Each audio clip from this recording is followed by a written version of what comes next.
let's move. Hit the transitions, Tom. Bubbles. This time I want bubbles. Oh, come on. It's hard work, man. So we move from the Pacers to the Charlotte Hornets. Let me start the timer.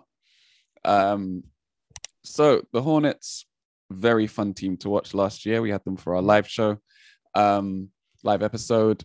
They got even more exciting. Old what's his face? LaMelo Ball has put on, you guessed it, guys, 15 pounds of muscle. Hey. He's ready for the season. I think they also said he improved his shooting touch as well. Hopefully they haven't ruined him. But notable ins, they signed Kelly Oubre Jr. So they have another wing that can dunk the ball a lot. They also signed Mason Plumlee, a center that can dunk the ball a lot. And they signed Ish Smith as their backup at the backup guard spot. Outgoing, they had Malik Monk go. And I'm searching here, but I can't find. I know they lost a big. That's why they re-signed Plumlee. But I can't find a name here. Hernan Gomez, right? They had one of the Gomez's. One show. So, they also signed rookie James Bouknight, who's an exciting scoring guard, even though Davion Mitchell made it not seem like he was. And then obviously they've retained their starting lineup. So still the Terry Rozier, LaMelo Ball, Gordon Hayward setup. Miles Bridges. Can't forget Miles Bridges for the hoops. I think they're going to be an exciting team.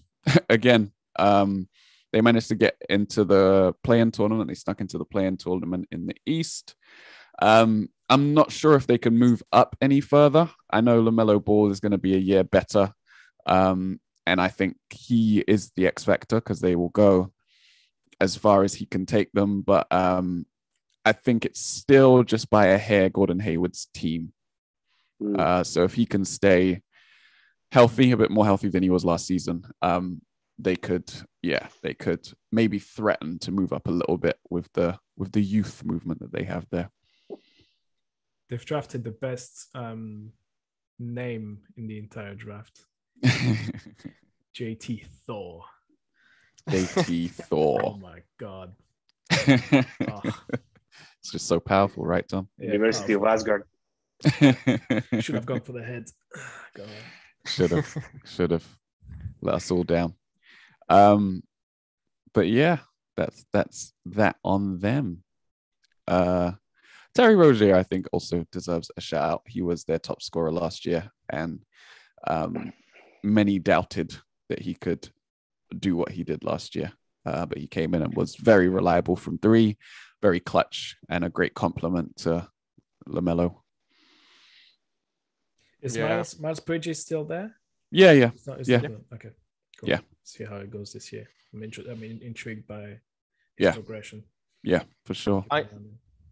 I think they have one more season doing what they do, and then they'll try and sort of put a big star next to LaMelo. I think that's probably what happens. But they were better than I expected last year, to be honest with you, and he was better than I expected last year. So I'm kind of excited to see what they do this year. Yeah, definitely a league pass team. I've lost my list. There's my list. So the next team on the list, Tom, hit the transitions. What? that was a dinosaur. Got it. What could the dinosaur possibly be for, Tom? The Raptors? No, God, no. I've missed one team. No, the other team in the East nobody cares about. Oh. Yeah. You're going to have to make a bull noise now. There you go. I don't know what the Bulls... Love it. Take it by the horns, Bulls, Jose. Very interesting team this year, guys. Like the Bulls, I personally can't wait to see them play this year. Yeah. I know Tom is laughing, but let's just look at the players. Let's look at the players they lost. They lost actually quite a lot of players. Lauri Markkanen, Al-Farouq Aminu, who went to Spurs. Satoransky, Temple, Tace, Tadeusz Young, Denzel Valentine, and a couple of free agents like Felicio, Mokoka, Archidiacono. Yeah. Anyway, so via trade, they got Lonzo Ball, great addition. DeRozan, I think, the best addition for this team. What? And Derrick Jones Jr. Yes. What? And? Well, you're going to say Alex Caruso. Hey. Go. Bold Go. man.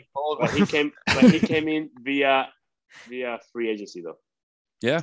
And a couple of other guys, Thomas Thompson's, Johnson's, Tyler Cook, Tory Bradley. I mean, let's look at and they drafted Dosumnu on the 38th overall pick. Let's look at the starting lineup. You got Vucevic, obviously, at center, big. You can play Lavin as a stretch, kind of 3-4, kind of like small ball kind of player. DeRozan can. DeRozan is old enough to play there. But you got DeRozan and you got Lonzo. And you got some good players in the bench, like Kobe White, I think that the biggest problem, though, is that their bench, they're super young and unexperienced. But they're, those, 4 or 5 players that they got experience and they have scoring abilities. In Lonzo's case, not shooting, but passing. I think it's going to be an interesting thing to watch. I personally am a big fan of DeMar DeRozan. I think he's underrated, and he could make a difference in the East. I see them making the playoffs. Last year, they ended up in the 11th position. Yeah. So I see them at least making the play-in this year. I see that. Wow, Tom, what's up with you, man? So Tom's hating. Anyway, I'm not buying a single second that team is going to do. And their anything. X factor is those 4 players, really. I think the 4 players, not Caruso actually. Caruso is going to come in from the bench. Come on, guys. What? Bullets. Yeah. He's starting 1, starting 2, starting 3, 4, and 5. He's not starting. Jesus. So that's it. That's it for me. I'm just gonna mute myself, guys. No worries. It has been an interesting ride with the transactions that they've made in 2021, right? Because the trade deadline was also this year. Yeah. They're not going to play a lick of defense, so they're really going to struggle to defend. And that's why Caruso is going to show his value, man. Caruso. Decent, right? Lonzo's a good defender as well, yeah. That's it. That's where it stops. That is where it stops. It's going to be real tough. I know Bulls fans will argue till they're blue in the face that Levine has really improved on that end. So now's the time for him to show it.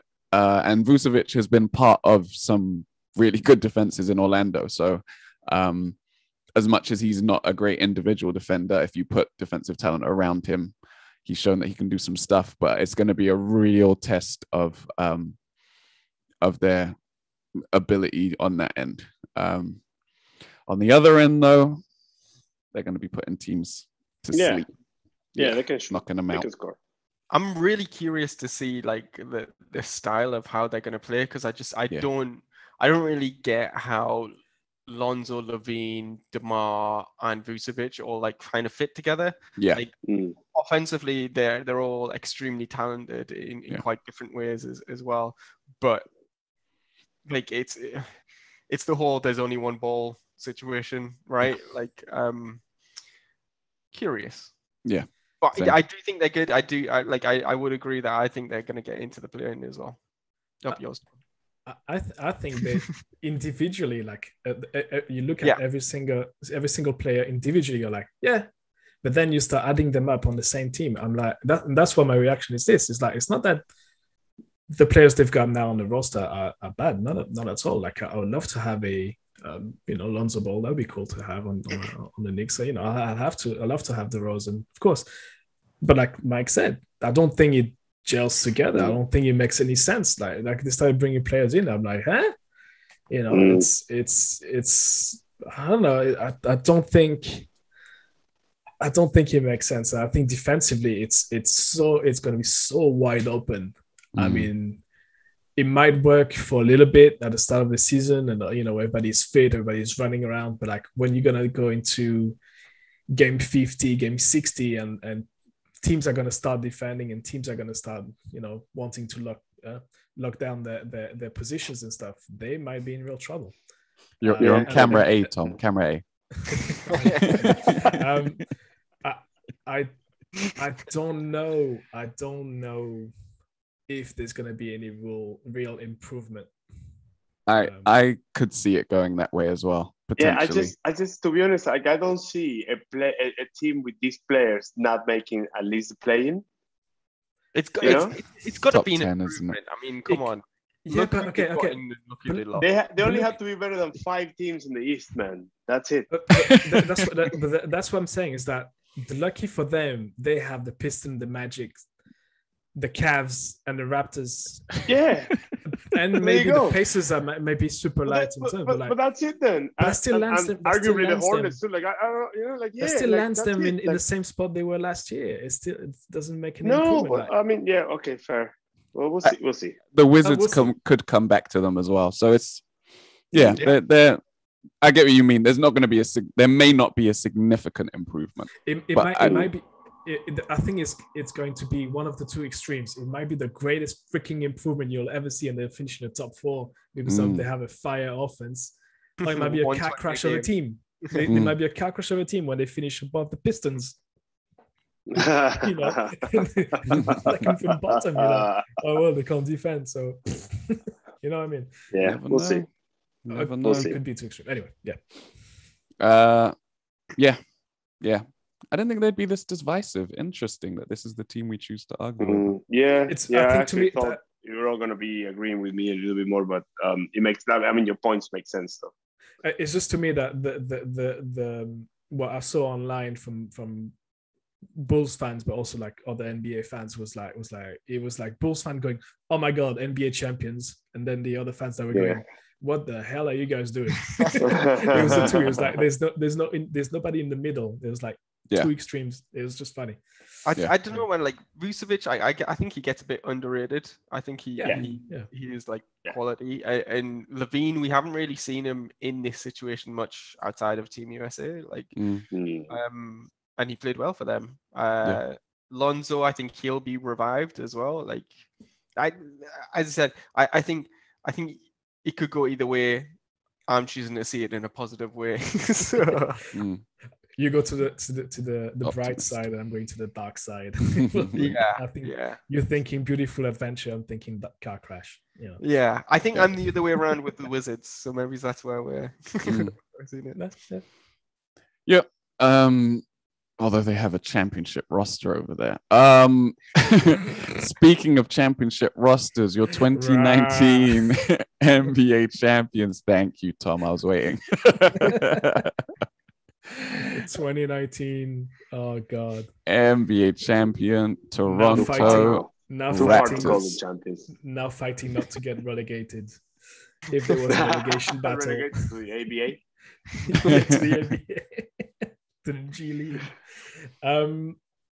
Right, the Toronto Raptors, who didn't get to the playoffs last season. And I think that's a running theme for this season. I'm going to start with the prediction. I put them in lower tier. Wow. As in same spot where they were last season. Like, where did they end up last season? 12. 12. So again, lucky that the Cavs and the Magic and the Pistons are still in the NBA. That's where they'll end up. They'll be 12. So in terms of player movement, they lost the face of the franchise, Kyle Lowry. Ronnie Hood, the body of the franchise. The body of the franchise. They went to the Heat. Oh my God, I went black. What's going on? Camera two, Tom. Hang on, switch to camera 2. It's hey. There you go. Hey, we're back in the night. It's like Malcolm. Welcome to the 90s rap video. Busta Rhymes over there. So what you want? We'll keep it like that. It's fine. Go quickly. It's too late. I can't change anything on this. I don't know. I like it. Smoothest podcast ever. Yes, boys. This is the Chicago Bulls of podcasts. Car crash. Nothing's happening. All the elements. Put Super Mario on your door as well. There's a box on the floor there. You can see everything. You can see my map. What the hell? That's a great one. Brilliant. Anyway, let me carry on. It's okay. Rodney Hood went to the Bucks, and then Stanley Johnson with the weak hair went to the Bulls, and they got through the draft Scotty Barnes, who looks interesting. He can score. They brought back Sam Dekker, who was in Europe for the last couple of seasons, average-ish. And they got Goran Dragic and Precious Achiuwa. Yep. Mm-hmm. Yep. Yeah, Nigerian. And then they've got really some player. dude from the Thunder, whatever. And they resigned Gary Trent Jr. So, super light. Sam Dekker. So my X factor is obviously who is now the new Kyle Lowry, who is the new face. So I'm thinking Siakam. Yeah, It has to be. But then, how much progress is OG going to do it? You know, these are the two main questions. Where do we go with those two? Because Siakam, I think, disappointed a lot of people last season. It wasn't what we expected to be. And OG, I can't say his name. I won't try. Also, it's got a bunch of like very energetic player, very good, can make buckets. He's pretty good all around. Yeah. You know, as a player. So I want to see where that's going also. So again, I'm not expecting much. I don't know, man. They I don't know what to think. I think they're rebuilding, but I don't really see where they're going with it. I don't really know what their ambitions are anymore. It's almost like they won the title not by accident, but you know what I mean? Like it was so unexpected from them to do that, even though they had. Well, they had Kawhi, man. Like they had Gasol. They were expected to do well. They were expected to do well and have a solid playoff run, but like getting the title, I'm thinking, was it not too soon, too early, plan. But like there was no after plan, right? It was like was it part of the whole process that they had in place? You know, maybe the 5 years plan or whatever the front office are working these days, but like you know, could that yeah, you could have thought like if they were going to sort of tank, like sell everybody whilst they're at the highest sort of thing, like if they'd traded Kyle Lowry like immediately after winning the title, they could have got some real pieces back, at least sort of some real draft pieces. So like, yeah, a bit of a swing and a miss, but I don't know if they're planning on Siakam being a lot better than he has been. Yeah, I think you just said it's swing and a miss. Like they put all their money on Siakam still being as good as he was with Kawhi next to him. And arguably, he didn't play too bad on the following season, like 2021. Was it 1920? He didn't play that bad, but last season was just terrible. So now I think that, yes, it shows that they didn't have a plan, like a 5-year plan, as we all say, but maybe they're just waiting on one more year till a couple of contracts run out, or they will make some moves, mid-season. Yeah, it's a funny one because it hasn't been a free agent destination, but I think, with former ambassador of the team, Drake, making Toronto cool again, it'll be interesting to see if at some point they could attract a free agent to leave the country and go to Canada. Fred VanVleet, no one said his name yet, but he got paid out, and he's expected to be the starting point guard. He did say that he wanted to run a team, like that's how he sees himself as a point guard. But he doesn't necessarily have the speed to break people down off the dribble. So he's going to be reliant on pick and roll. and I'm not really sure who his pick and roll partner is going to be. Exactly. Yeah. If he's your number one, that's not a playoff team, man. Like no, 100% not. No. Haters. Kawhi wouldn't have won the championship without him. His new baby form. I think it's the other way around. He wouldn't have won the championship without Kawhi.